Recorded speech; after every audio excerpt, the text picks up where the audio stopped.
I had just witnessed, unnoticed, what my beloved wife did every Tuesday afternoon while I was at work. This time was supposedly her workout time at the local gym, which she attended twice a week. Stepping back, I'm a primary school teacher, so I have a very predictable work schedule. The school had staff meetings at a certain time and every Tuesday afternoon, which always lasted until 18. This meant that I was always home by 7. Terry was always very tired on Tuesday nights due to her gym workouts, so I would usually make dinner while she showered and made the beds, etc. Tuesday was also her laundry day, so she always had clean sheets on her bed on Tuesday night and a washing machine full of dirty laundry. Our principal unexpectedly canceled the staff meeting today due to an unexpected visit from the proctor, so I returned to my classroom and finished grading papers for the day. It was still only 15:30. On a whim, I decided to go home and make dinner early and maybe do the rest of the house cleaning before Terry got home from the gym. She had been gradually becoming more distant lately, and I thought that a candlelit dinner and a relaxing atmosphere without urgent household chores might rekindle the feelings between us. As someone with type 1 diabetes, my body's abilities were compromised. I came to terms with this over the years as the complications of diabetes gradually worsened. I did not consider this a serious problem, since all our love encounters from early marriage always proceeded on my initiative. Terry retained this Catholic guilt about it all, instilled in her through her religious upbringing as a child. She never wanted to try new things. It was me who always suggested different ways to diversify our sex life, only to hear, "No, we can't do that." As I said, I have accepted this fate in our marriage. Surely there was more to marriage than just sex. We seemed to get along pretty well, except for the occasional heated argument, usually over financial matters. However, recently I have noticed that she is becoming increasingly distant from me, often putting me down for my poor physical abilities in bed. She increasingly wanted to control every aspect of our lives and became stubborn and grumpy when she didn't get her way. I chalked it up to normal marriage difficulties and tried to carry on as usual, trying not to provoke any unwanted arguments, hoping that it would somehow work itself out. I was a patient person. Today I arrived home, as usual, parking in our garage, which was far from the house. This garage location was done so that when our children were small and asleep, the noise from the car would not disturb their sleep. Their sleep was precious not only because it was good for their health, but also because it kept us sane. We had some quiet time to recharge while they slept. I parked and walked slowly towards our 2-story house. Terry's car was there, as it always was during her practice, as she said she preferred the bus on days like this. My head was already in cleaning mode when I quietly entered through the back door. I'm a bit of a jack of all trades, so every door hinge and moving part of our house was well oiled and quiet. Nothing annoyed us more than loud doors or squeaky hinges. The first thing I noticed was that Terry's purse was still lying on the kitchen table. She's going to be pissed, I thought. Terry was meticulous about making sure her wallet was always within reach no matter where she was. This anomaly changed my attitude towards cleaning, and I began to notice other things. Her workout clothes, mostly a tight jumpsuit and a large towel, lay on the floor next to the kitchen table. What? I thought, not yet realizing all the unpleasant consequences. Then I heard sounds coming from our upstairs bedroom. We designed our house so that the parents had a private space upstairs and the rest of the house, including the children's bedrooms, was downstairs. Maybe Terry has suddenly become ill and she's upstairs, I thought innocently. I carefully and quietly walked up the carpeted steps. Again, the house was designed for minimal noise, sleeping children and all. I was about to call her to see if she was okay and if there was anything I could do to help, when I almost tripped over my shoes on the steps. These were men's shoes. Those weren't my shoes, and not the long trousers, shirt, t-shirt, and socks scattered along the remaining steps. I'm not a slow learner, I just trustingly did not realize that this was possible. At that moment, my logical brain contradicted all my many years of marriage experiences based on innocence, trust, and belief in the fidelity, love, and devotion of my marriage partner. I stopped. My skin has become sweaty, and my blood pressure dropped until my heart momentarily lost its rhythm. Am I having a low sugar attack? I needed to sit down on the steps and regain my composure, otherwise I would have fallen downstairs in a faint. No, I whispered again and again. My disbelief turned to anger, an emotion I was not used to. I am usually a calm, balanced person. Being a teacher, managing 30 different kids all day reinforced this in me many years ago. But now it has failed me. Adrenaline hit, and I saw red for the first time in my life. I've never fought anyone before. These feelings were completely foreign to me. However, despite all these strange feelings invading my system, an eerie curiosity forced me to carefully and quietly continue up the stairs and enter our double-sided dressing room. One door led to the bedroom and the other to the upstairs bathroom. Walking through the bathroom, I could access a large walk-in closet that connected to our bedroom. Once at the closet door, I could see the bedroom clearly. The dressing room door was slightly open, and at such a distance that I could see the bed. I felt like I was watching a horror movie. I filmed everything on my phone. It was my wife, my lover, my life partner, the one I trusted without a doubt, mother of our grown children, a sexy 40-year-old woman who played sports, helped charities in the area, and told me she loved me above all else. It was a betrayal at the most primitive level. It wrenched my guts. Literally, I had to stop recording, quickly go downstairs, and go out into the garage, where I threw up. My body cleared the contents of my stomach, while my mind yearned for a similar cleansing from the sensory torture I had just endured. It seemed like hours, but in reality it was probably only 30 minutes, when I left our yard and started walking, not knowing where, but ended up in some park a few miles from our house. There I washed my face, sat down, and watched the recording. The sound was turned off so as not to disturb the children playing around me, and their mothers were talking to each other in the seats around them. Luckily, none of them saw what I was watching. The destruction of my life and everything I used to consider normal was in digital reality on my phone screen. The destruction of our marriage. That's when I cried. My stomach has cleared. Now it's time to give free rein to my emotions and cleanse my psyche in the same way.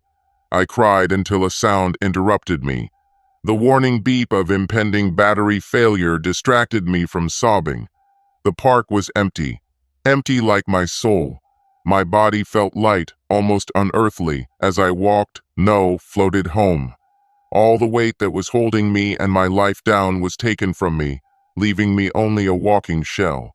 I felt like a balloon floating with the wind, held only by a string so as not to disappear into the sky. It was about 19 and my normal return time is on the day of the staff meeting. I was home again, at the back door, when Terry saw me. She immediately realized that something was wrong with me. The disheveled shirt, red eyes, and pale skin all gave it away. "What happened, dear? You look very pale. Everything is fine." She touched my shoulder in a compassionate motherly gesture, leading me to the nearest kitchen chairs. "I'll get you a drink. You smell like you just threw up. Are you all right?" Her eyes told me she was genuinely concerned. I couldn't tell her what really made me angry. Not yet. I simply answered in a trembling voice, "Not really. Something upset my stomach. Maybe lunch. Sorry, but I threw up outside the garage. I'll clean it up later." I muttered something else that I can't remember, but the gist was that I took a shower and went to bed. Terry replied, "Okay, honey, but take the container to bed with you. If you throw up again, it might be on those lovely clean sheets. Those damn sheets. They were clean, but now they were much more dirty than last night's dinner. They were stained with the stains of pure betrayal. I responded a little more forcefully, "It's okay. I'll sleep in the spare room until I feel better." And he wandered into the spare bedroom downstairs. And so it was for the next few days. Terry was herself. I worked on autopilot and slept in the spare room, in case I threw up again. I knew I couldn't stand this excuse for long. I eventually made it back to our bedroom, but I was having a lot of trouble sleeping in this rascal's nest. Terry seemed oblivious to my concern and continued in her usual manner. Monday came and I had already decided what to do. I needed to know if this was a constant occurrence or something that happened on its own. I informed my principal that I was having an unexpected medical procedure the next day, and he arranged for a temporary teacher to teach in my place. On Tuesday morning, I left as usual, but parked on a few streets in the neighborhood and returned to our street. I knew the back entrances to the yards near our house, and carefully, so as not to be noticed by the neighbors, I made my way into our garage at the back of the house. There I changed into casual clothes and soft socks for a relaxing walk. Back then it was a waiting game. When I arrived home unexpectedly last Tuesday, I remembered that there was no extra car at home, so I couldn't rely on the sound of a car arriving to alert me to any visitors. This bastard has to come here. I carefully crept around our gardens until I was in a spot that allowed me to see our front door, while being screened by the hedges and bushes we had planted for privacy from the road. I was waiting. I could hear Terry going about her business, completely oblivious to my presence. Her confidence that the normal routine was going on was obvious. Kitchen, washing machine, dishwasher. Hallway, vacuuming and wiping off dust. This continued until about 11:30. Terry then went upstairs. I could only hear the shower, followed by a period of silence, and then the toilet flushing. She came back down about 45 minutes later. With the dirty sheets in her hands, she put them in the washing machine. She was wearing sportswear and looked like she had just taken a shower. I loved it when she wore her sports swimsuits. They really accentuated her narrow waist and hips, as well as her lovely full breasts. Regular gym sessions really helped her look better, and I have to admit, she looked hot. Then she opened the front door and left it open, so that if anyone came, he would not have to hesitate, but go straight in, I suppose. It didn't look very good. My hope that what I saw was Terry's momentary descent into madness seemed like a vain hope. I didn't have to wait long. He arrived around 12:30. I didn't know who he was, but he came in from the left side of our gate. My phone took about 10 seconds of video, which recorded side profiles and even a nearly straight-on view of his face. He didn't hesitate. He walked right through the door. The next words I heard made my blood run cold. "Hello, honey. Hope you're dressed for your big workout again." "Certainly," came a reply from Terry. "As usual in my lion. You always like it when I wear them. Sometimes I wonder if that's what attracted you to me in the first place." They made love. I returned to the garage and began to think about my actions. My heart was still pounding. I needed to calm down, but I also needed to learn more. Who, where, why, when I already knew? How was I going to tell Terry that I knew about her cheating? This conversation will probably be more painful for me than for her. She had plenty of time to rationalize and sort out what she was doing. All of this was just thrown into my world in an instant. I realized that I could never love my wife Terry again. The betrayal has gone too far. I know some people say that with the right counseling and a certain amount of commitment on both sides, things like this can be overcome, but damn, Terry's commitment was clearly low. I can never be with her again. What bothered me the most was the why. Why did she do this? I knew we didn't have an active sex life, but her entire life with me was one, ruled by Catholic guilt about sex and the pleasure it brought. Sex was for creating children, not for pleasure and pleasure. Passion was one of the 7 deadly sins. It was I who always tried to add spice and adventure to our sex life while I was physically able. I always knew that one day my diabetes would start to negatively affect my body parts. So why did Terry now suddenly want to explore all these things that she had categorically rejected for many years of our marriage? And why didn't she discuss these new desires with me first?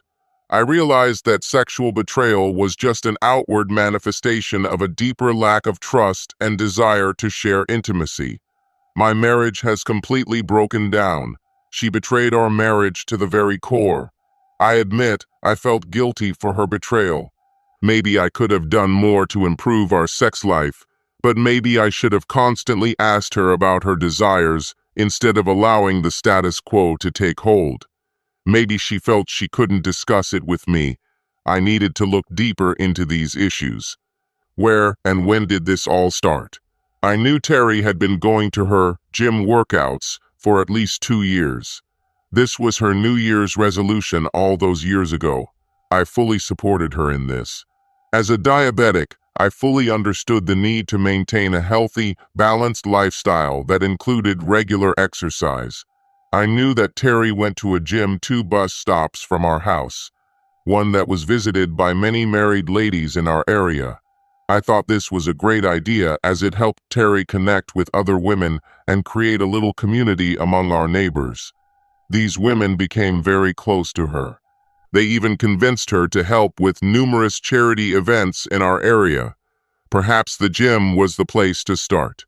As a teacher, I had access to computers, printers, and more. I printed out the photos from the videos on my phone and decided to start by finding out the who. Perhaps this will lead me to where and when it all started. I didn't have to search long. Terry was scheduled to go to her regular gym class the following Thursday, and I offered to go with her to see if I should join too. It was the middle of the school term, so I had a week off from school.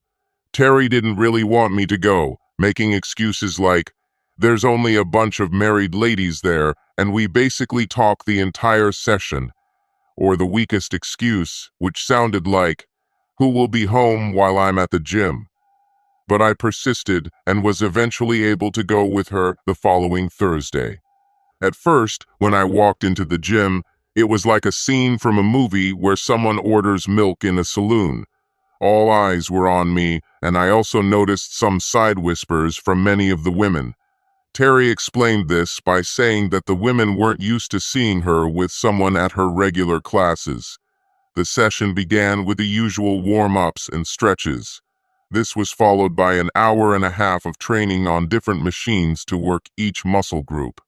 I kept up as long as I could, but after about 45 minutes, I had to take a break. My blood sugar started to drop, and I knew I needed to stop and eat something sweet. I did it, and Terry understood it. After taking the gummies and waiting on the side bench, I began to observe Terry more closely and noticed that she was clearly nervous. She constantly glanced towards where the employees entered the main hall. I also started paying more attention to the gym itself. It looked like most gyms around the world. Exercise machines were located throughout the room, with mirrors on the walls of each machine so participants could monitor their posture and muscle development at each stage. I walked around and noticed a wall with employee information located near the exit from the hall. I went there more to distract myself and pass the time until Terry finished. I looked at the top photo, which was of a woman of indeterminate age, well-built and obviously very fit. Everything is clear, I thought, reading her description. Miss Elizabeth Wiles, director and proprietor. Her contact number and opening hours have been provided below. There were 3 more under her photo, 2 women and 1 man. This is where I froze. I would recognize this man anywhere, even on a nudist beach. It was Terry's lover. Shaking, I read his description. Mr. Philip Bonte, Chief Exercise Program Designer and Personal Trainer. Now I know who. When I looked in Terry's direction, I noticed that she wasn't at the last gym I saw her at. I returned to my side bench and slowly began looking for it on each machine. I finally found her in a frantic conversation with a man who was partially hidden from me by a weight-lifting machine. He appeared to be standing at the door to the employee area, and Terry clearly stopped him from entering. She nervously motioned for him to leave and quickly returned to her machine. She didn't notice that I saw her absence and conversation. I was furious. Again, it was a feeling I was not used to. When Terry returned to me, she again saw that I was not feeling well. "Everything is fine. Did your sugar take a long time to recover?" "Yes, I'm fine now. Are you ready to go?" She was about to respond when Miss Wiles announced over the gym's intercom that today's finals class had been canceled because Mr. Bonte had suddenly become ill and had to go home. This drew a chorus of disappointed sighs and groans from most of the women.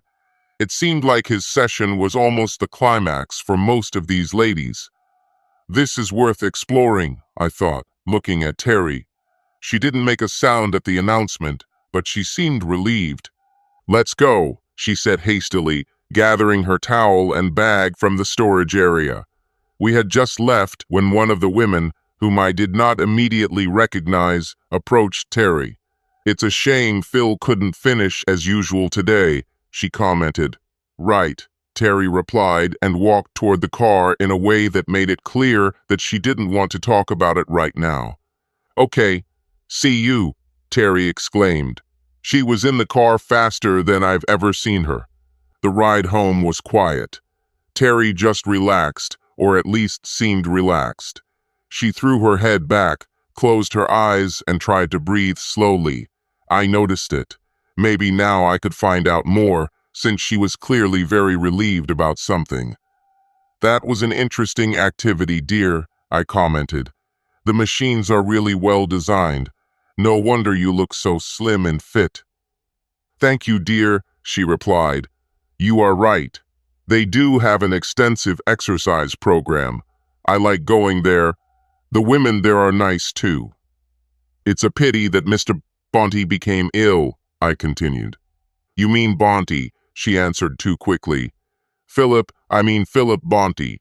He usually ends each session with a set of exercises that really push everyone to give it their all and leave the gym feeling like they've really worked on their body. Yes, it's a pity that he didn't come today." "Oh no," I thought. "She is completely immersed in lies 100%. I know what he's doing with you." But I said, maybe he'll be fine again next week on Thursday." I thought about the upcoming meeting between my wife and Mr. Bonte next Thursday. It was time to take decisive action. The next week at school, I was on duty at the Children's Assembly. For those unfamiliar with schools, this is where teachers supervise children while their parents pick them up in cars. It is usually a bustling place where children are rushing home, talking to their friends, and looking for their parents at the same time. Parents are also in a hurry, trying to remain patient in the endless line of cars, hoping that their child will be ready when they reach the end of the line. Imagine my surprise when a car pulled up towards the end of the hour and the driver turned out to be the same woman who had tried to talk to Terry during her gym class last Thursday. "Hello," she said. "Sorry, I'm new to this selection and completely forgot about the time. Is my son Timothy here?"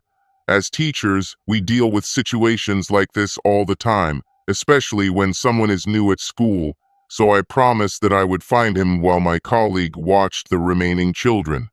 I found Timothy waiting outside his classroom, talking to another staff member's child. "Hi, Tim," I said. "Your mom is here to pick you up. Let's go to the meeting place." He looked a little confused. He was in his last year of elementary school and didn't seem like one who was oblivious to time. "That's weird," he replied. "Mom is usually busy with her fitness trainer on Friday afternoons. She is often late to pick me up. At my last school, sometimes she didn't come until 5:30. The words fitness trainer immediately alerted me. I continued, trying to remain calm and just carry on the conversation. "Oh, it's good that Mom is taking care of herself. Exercise is an important part of a healthy lifestyle. What's the coach's name, by the way?" I hoped the answer wouldn't be what I thought it would be. "Oh, his name is Bounty or something like that," Timothy replied. "He also works at a local gym and often gives private lessons in people's homes. This is what I would like to do when I grow up. Mom really enjoys working with him. On Friday nights, she is very relaxed and lights up when we get home. This is cool. We always get takeout because Mom rarely has time to cook dinner on Fridays." Can't be, I thought. This boy is doing this with other people, not just my wife. I escorted Timothy back to his car, where his mother loudly expressed her gratitude for our concern. "You're welcome," I replied. "It's part of the service. By the way, I haven't met you before. My name is Gerard Downs. All the kids call me Mr. D for short. Nice to meet you." I shook her hand and she replied, "Hi, Mrs. Kai. Oh, now Miss Jones, Mary Jones. I remember you from the gym last Thursday. I came with my wife Terry. Sorry, but she seemed a little in a hurry when she left." Me. Bounty's absence seemed to unsettle everyone that evening. At that moment, her entire facial expression changed dramatically. Whereas before she had simply been an apologetic late parent picking up their child from school, now she immediately turned pale and wary. She was almost shaking. Yes, okay. See you, Mr. Downs. Goodbye," and left. Wow, I thought. What's going on here? Does our bastard Phil sleep with other women too?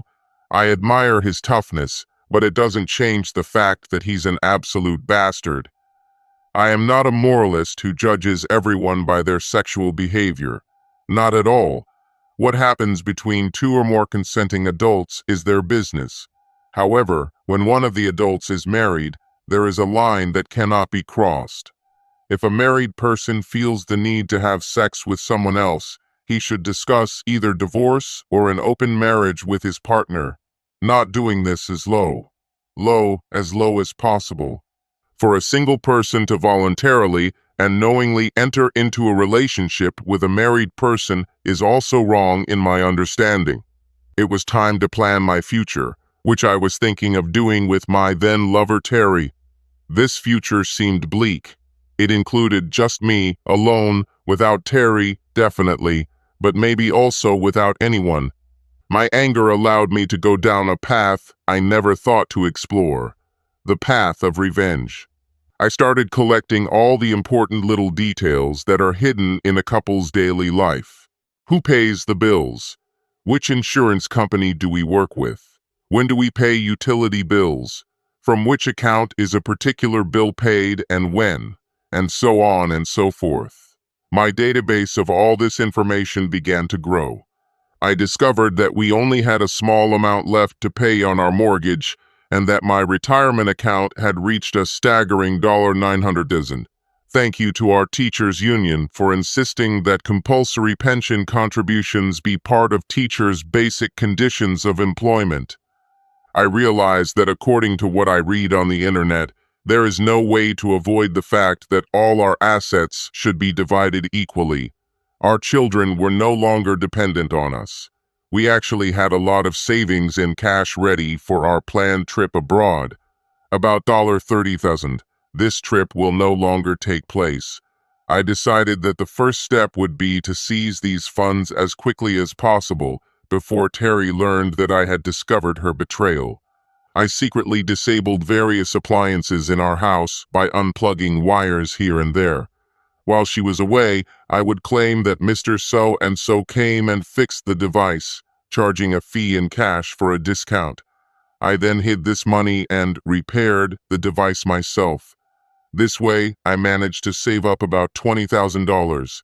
I also bought tools and other items with cash, showed them to Terry, and then returned them the next day for a cash refund. I know it was dirty and deceptive, but honesty and trust had already vanished from our relationship because of Terry's actions.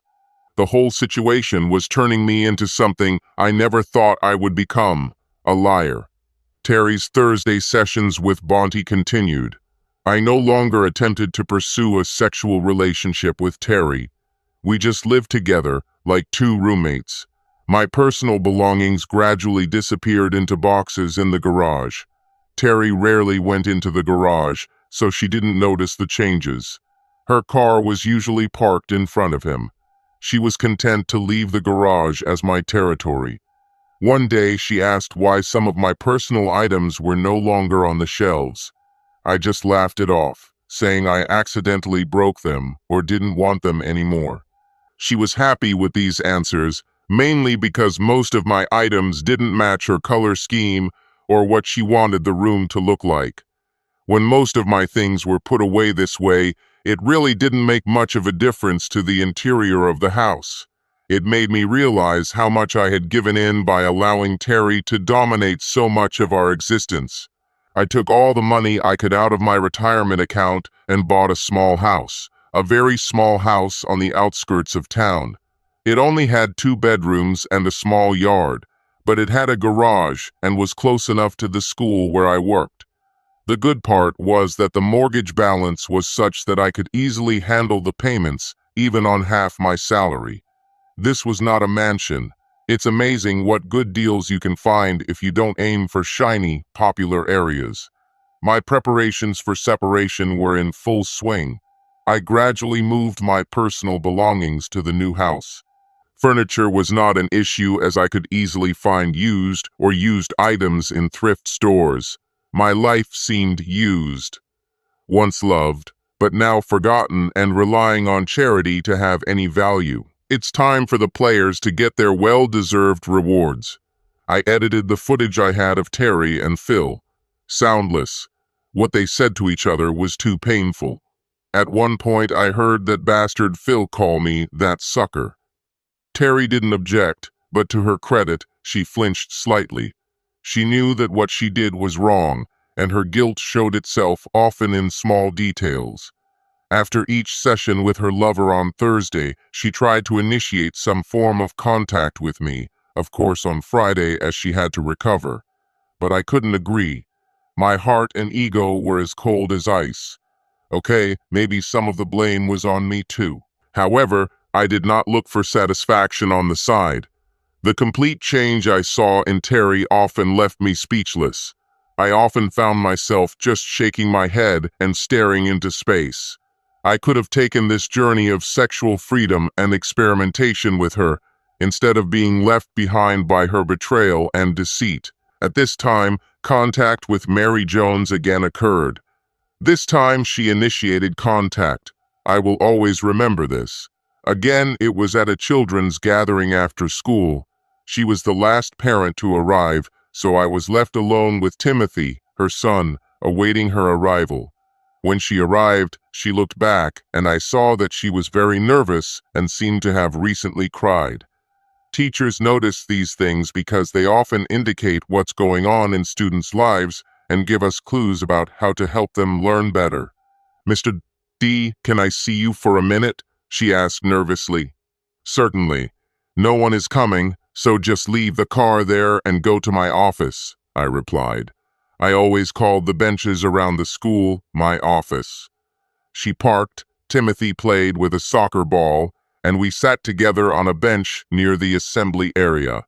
"I don't know how to start what I want to say," she began. "I don't know how aware you are of the gym you saw me at."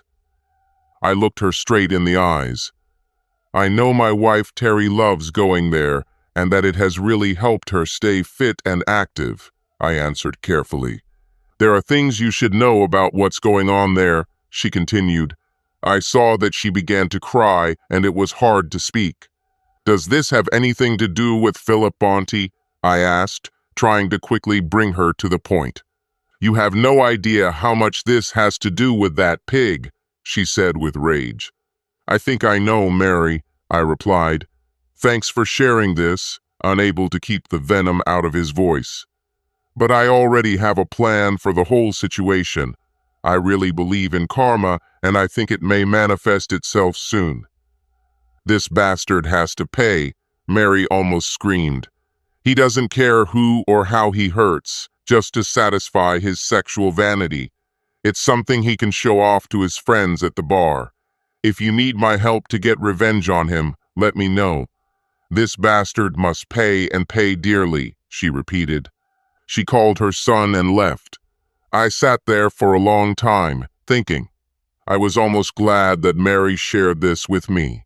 For a while, my plan for revenge seemed to be simply a manifestation of jealousy over my inability to save my marriage. I needed to think more.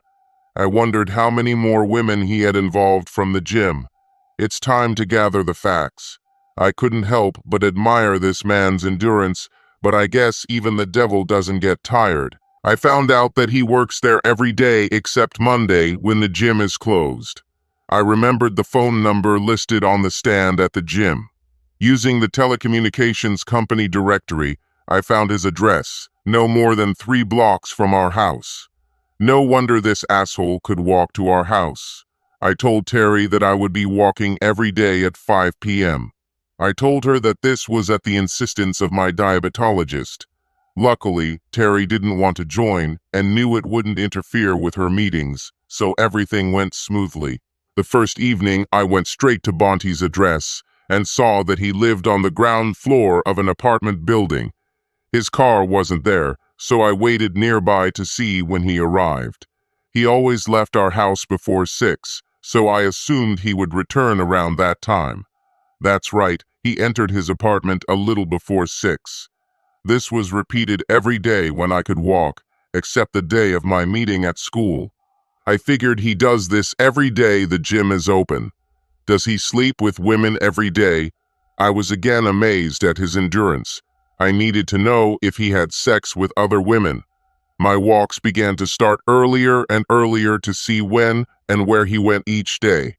I decided to take a whole week off from school for this purpose.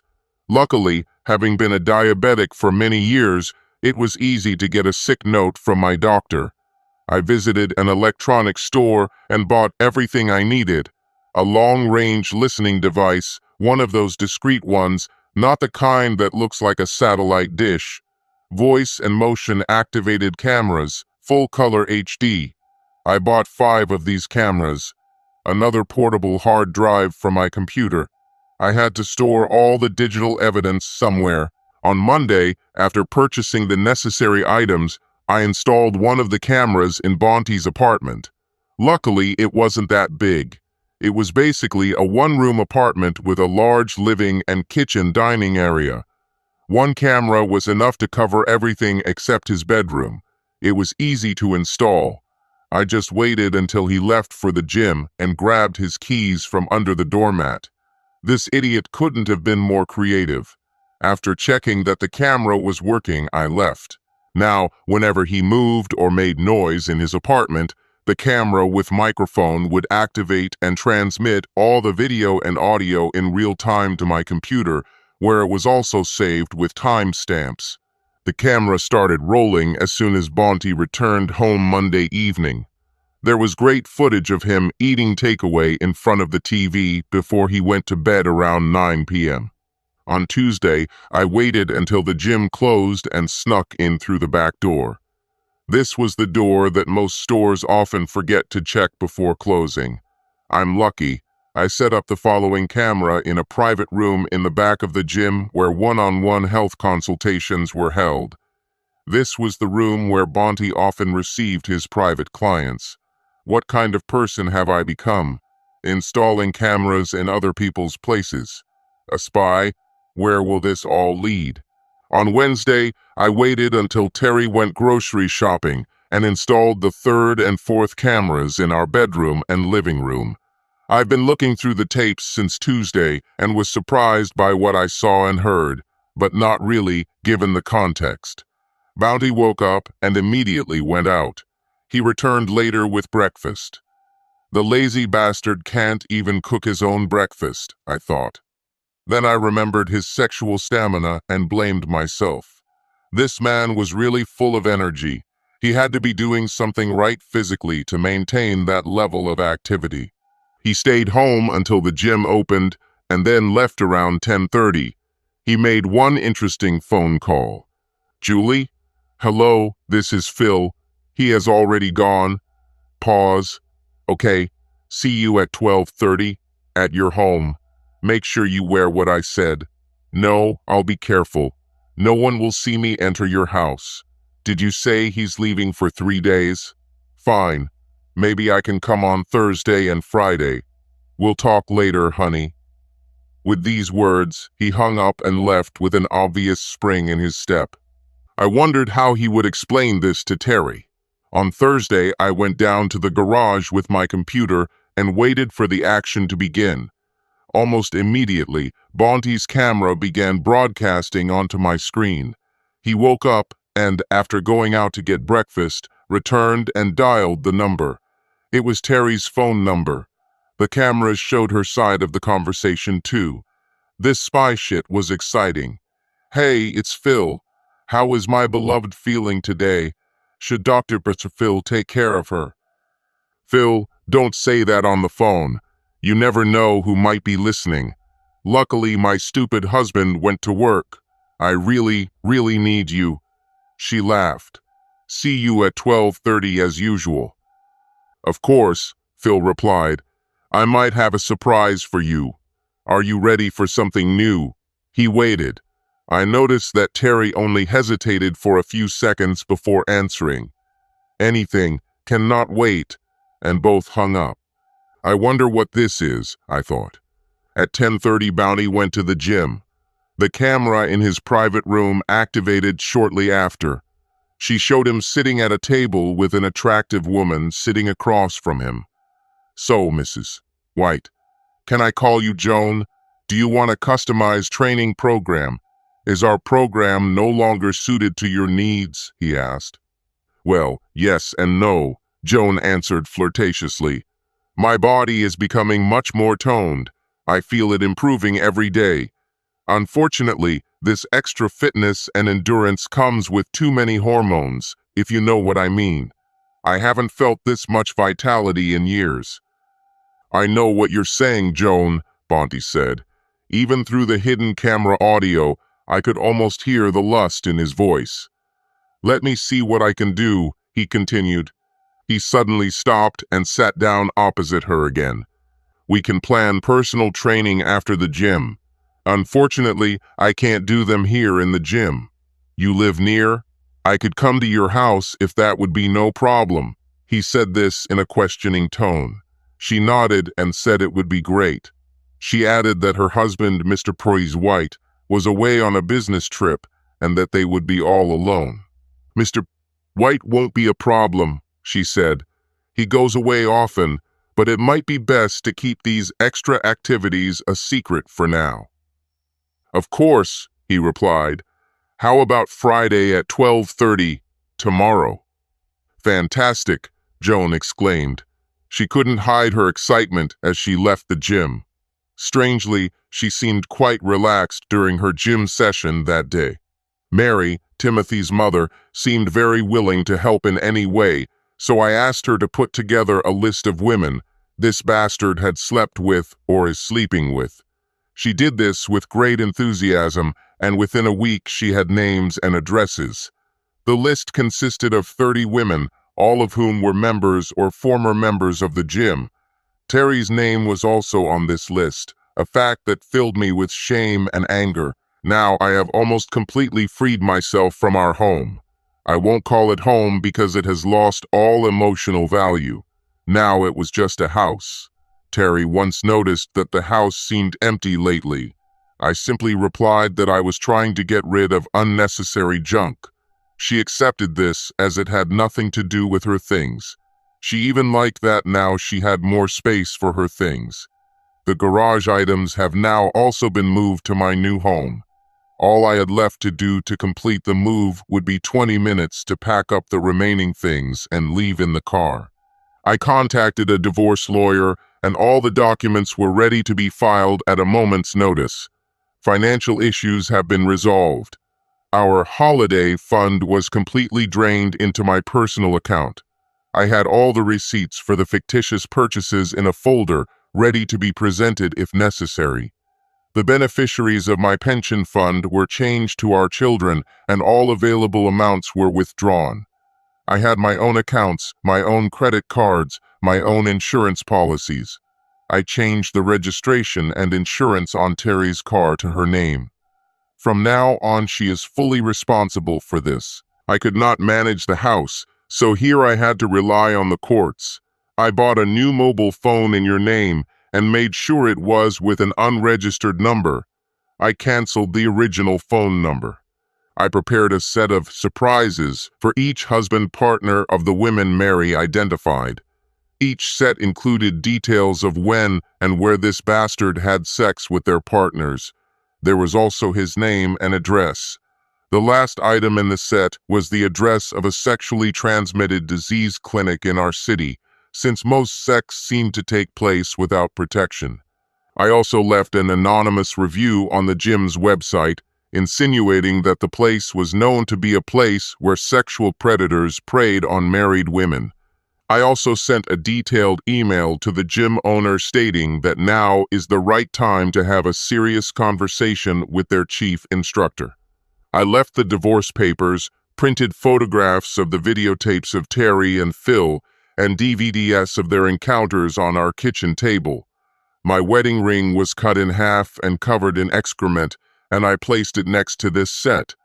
The note underneath read, "Terry, I left you this broken ring covered in the same crap you put on our marriage. Do not contact me unless through the attorney listed on the divorce papers. I asked the school to ban you from entering its grounds, so don't try to contact me there. The police are quick to arrest anyone causing trouble on school grounds. I informed our children about what I was doing. To avoid any confusion and to prevent false words being said about who initiated the breakup, I sent copies of the DVDs to them. Bitch, I drove to my new home and waited for the storm to start. And it started with great force. One day, local newspapers found out about a scandal at a local gym. The owner had no choice but to close the establishment and leave the city. A certain former gym instructor was found beaten. He was believed to have been attacked by a group of unknown men. Many divorce petitions were filed in the local court, and many houses were put up for sale. Terry returned home that fateful day, saw my gifts, and immediately fainted. A neighbor heard a scream and saw her fall. It didn't take long for our old neighbor, a robust woman of 70, to notice the set too. She was always on top. "Bitch," she shouted and spat in Terry's face. However, she called emergency services before leaving the door open. Terry tried to contact me, but she had no luck on any of the phones. She even tried to come to school and was arrested. One night in jail and a stern warning from the judge slowed down her efforts significantly. Our children made it clear to her what they thought of someone who would cheat on her husband in such a blatant manner. They were both married and, fortunately, inherited more ethical views on fidelity from me, obviously not from Terry. The divorce went through, and the remaining financial issues were resolved through the normal process. Terry had to sell the house, and the proceeds allowed her to buy another, smaller house on the outskirts of town, where she now lives alone. Shame to be one of the notorious gym cheaters never her didn't leave. Her face was recognizable, and whenever she appeared in the city, people cast sidelong glances at her and whispered to her. Some even spat in her direction. The resulting depression due to rejection and shame eventually led to her being cared for in a mental hospital. And I continued teaching while living in my new home, but not a single day passed without a feeling of loneliness and emptiness in this place. My heart yearned for the love and warmth of our home with my wife and children, as it did so many years ago. I took revenge, but I did not win. There are no winners when all that is left is loneliness and sadness from the betrayal.